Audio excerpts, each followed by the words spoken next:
When you hear MBA, the first thing that probably comes to your mind is package kitna milega. And rightly so, because there is a lot of investment that goes behind getting this particular degree. And by a lot, I'm talking about lakhs. But what if I tell you that there is an institute that has offered a median salary of rupees 13 lakh to its students, and the cost fee of that particular institute is somewhere around 30,000 rupees. We are talking about DACDU, or Delhi School of Economics, an institute nestled in the heart of Delhi and is situated in the Delhi University's sprawling North Campus in Maurice Nagar. When you roam around the streets of DSE, you will get a chance to mingle with students of FMS, St. Stephen's College, and the iconic Hindu College. We are bringing this treasure trove to all the B School aspirants out there through this episode of KYC.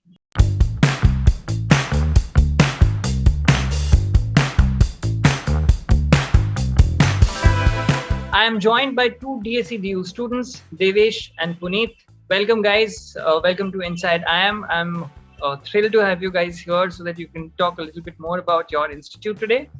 Thank you, Paul. Thank you for having us here. So, Puneet, help me understand the kind of need or the requirement of starting an MBA program. When exactly was the first MBA batch instituted in the DSE? And, in your opinion, how have you guys flourished from there?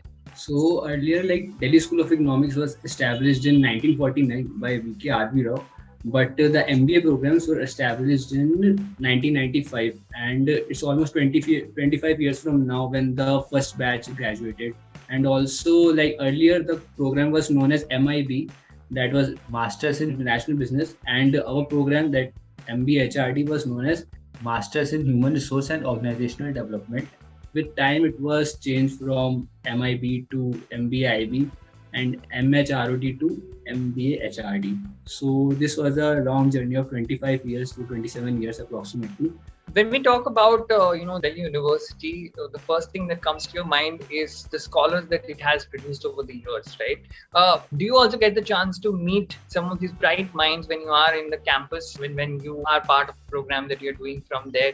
What sort of a life do you get there? Yeah, hi Paul. This is very interesting question. In fact, recently, last week, we had a conference and the Honorable Finance Minister, Ms. Nirmala Sitharaman, visited our campus. Recently, we are about to have our flagship event, which is Erudition, and a lot of central ministers and esteemed panelists are visiting our campus, and not just top corporate leaders, but leaders in the government sector as well. So that is a very interesting feature of DSE, that because we have such a rich alumni base, not just limited to the MBA, IB and HR program, but our economics program as well, that you constantly get to meet these major personalities that you get to see just on the news usually. Help us understand what exactly is DSE when you are going in as a student. What all is accessible for you guys, and what all are the features that are there in the campus? Yeah, so we are a department under the University of Delhi. Our campus is situated within Delhi School of Economics. We have our own campus. But of course, if we need any facilities, we can avail the facilities of Delhi School of Economics, whether that's their auditorium, and all the facilities that are available to Delhi University students, whether that's the sports complex or whether that's the convention center, are available to us. Our campus area is around 7 acres. And in the campus itself, there is Ratan Tata Library that is very much famous for. Puneet, Devesh, I'm assuming that you guys are friends. You guys meet on campus. What's that culture like at DSE? How do you guys mingle with each other? What sort of activities do you guys go through in your entire day? Is this just work, just academics, or there is more to it? Yeah, so one of the strongest points I feel of DSE is that we have a strict curriculum, but there's there's amount of flexibility that is given to us, because again, classes aren't as stringent as other B schools. Your life in DSE is very much dependent on which committees, which clubs, which cells you join. Because we are an entirely student-run campus, we of course get a lot of guidance from the department, but the execution part is completely held by and managed by us. We have a JP tea stall, which is very famous in Delhi University North Campus. If you go to have a masala coke there, you'll meet a lot of people. You'll end up having a nice conversation.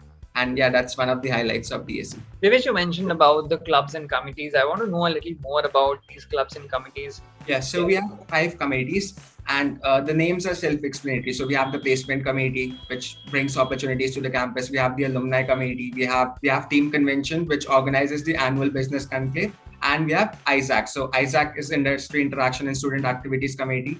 They organize all the fun events, and of course, because ours is an international business course, so we also go for port visits. So we go for a dry port visit, a wet port visit. So that is organized by ISAC. Then we have clubs, so cells and clubs. So cells and clubs are for specific academic domains. So a marketing cell, a consulting and strategy cell, analytics cell, and a training and development cell, finance cell. So of course, all of the academic domains are covered by cells, and then we have a sports club which organizes cricket matches, football matches, and basketball and badminton and all that good stuff. Along with that, there is another committee that is Sankalp that take care of all the CSR activities that used to like organize in the regular days.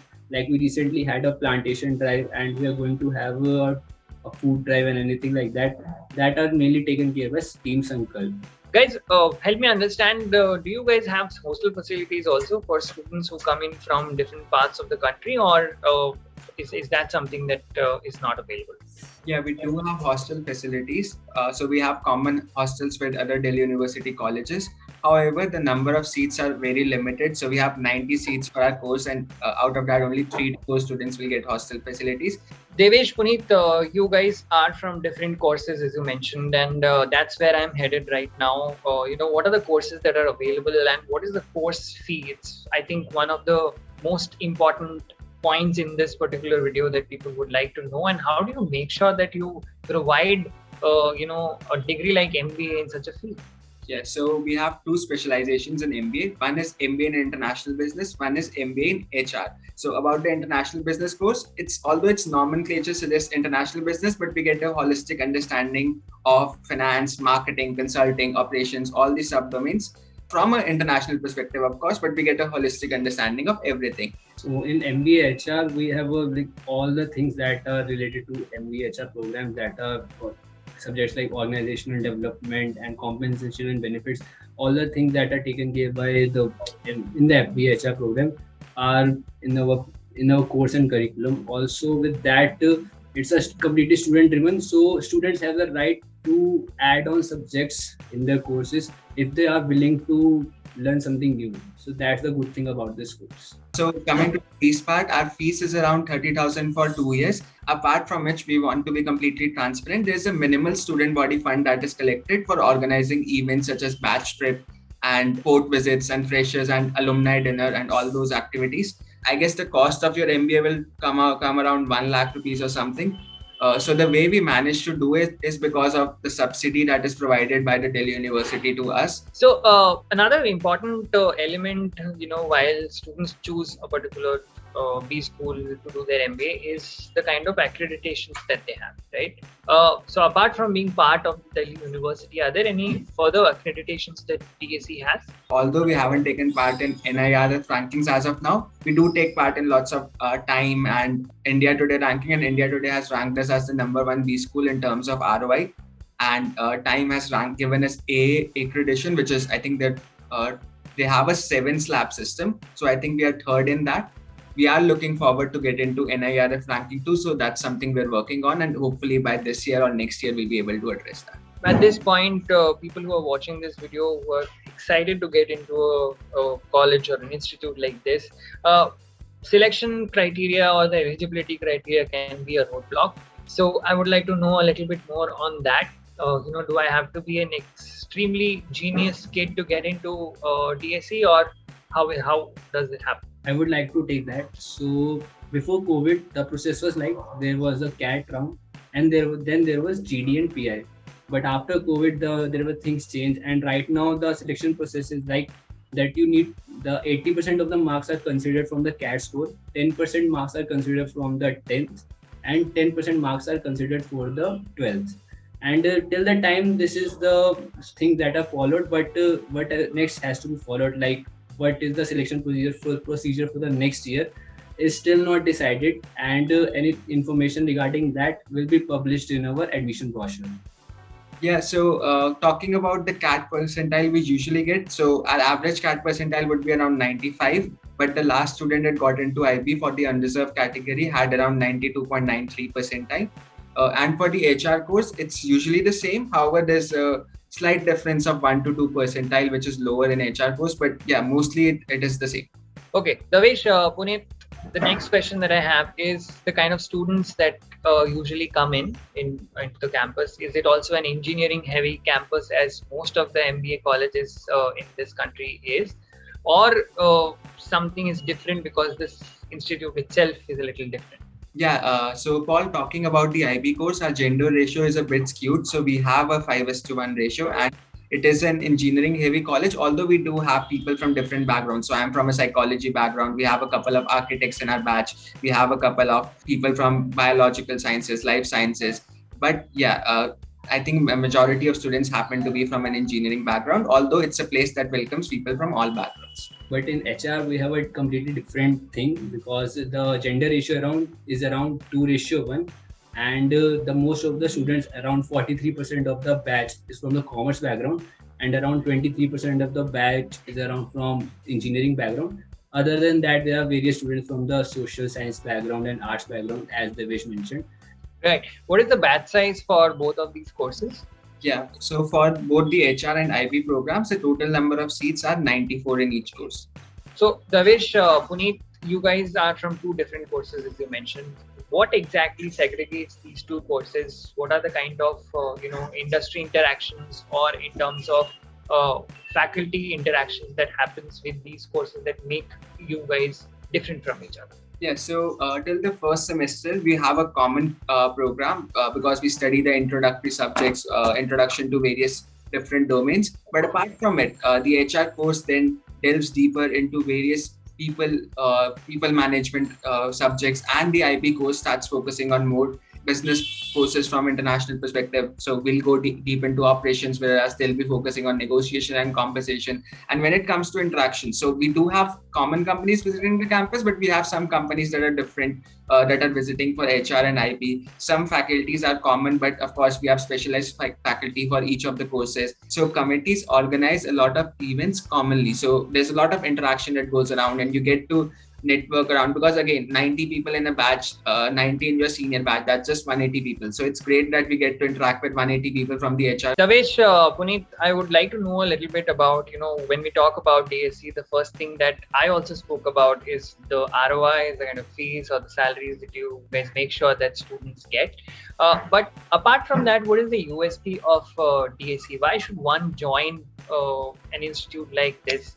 Yeah, so apart from the ROI, one of the things I would like to highlight is that when you are in DSC, you get a certain amount of freedom, you get a certain amount of flexibility. Your path is not that well structured. You get to choose your own path. So let's say you're interested in consulting, for instance. Of course, you can join a particular club and you'll get a lot of guest lectures and stuff. But apart from it, you can interact with the rich alumni base. You can interact with people from other courses, and that really helps a person in building their managerial skills while they are in the B school themselves. Tell me a little bit about these notable alumni members that you have just mentioned.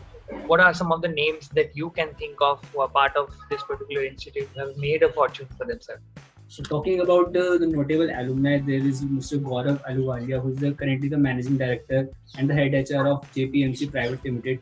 And then there is Vijayvanti Margresri, who is currently the HR director of Ola Electric and Ola Cars. Rakesh Ranjan, who's a director at Microsoft. He's from DSC MBIB. Shilpa Pentel, Vice President Gartner. She's from MBIB, and a lot more I can think of. But yeah, due to time constraints, I'll limit to a few.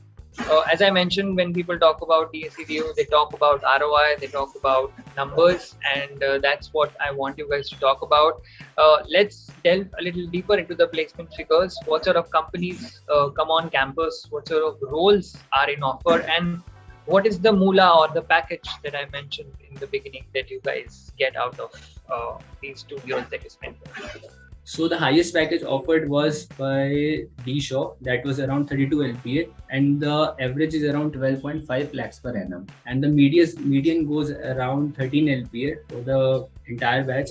And talking about the companies, there are many such reputed companies like ICICI Bank and JPMC. Morgan Stanley, and many other companies. Yeah, so IB batch, we had one of our best placement seasons last year. The average was 13.84 and the median was 12.5, and the highest package was around 32 lakhs. So the companies visiting the campus, so we have consulting companies, McKinsey, EY, and apart from it, we have a lot of business analyst roles offered by top tech companies. Okay, that was lovely knowing you guys, Davesh, Puneet. Thank you very much for giving us a picture of DAC. Very few people actually come to know about this particular institute. Every year, there are board of preschool aspirants who want to get into the big names as we know it. But there is a tiny B school in a tiny corner of the North Campus of Delhi University, which screams for attention. And by today's KYC, I hope that you will have gotten an idea about the institute that you are part of. And I hope that they have gotten something back with them to think upon, to ponder upon. And with that, I am ending this particular episode of KYC. And thank you very much once again for your time. Have a great day.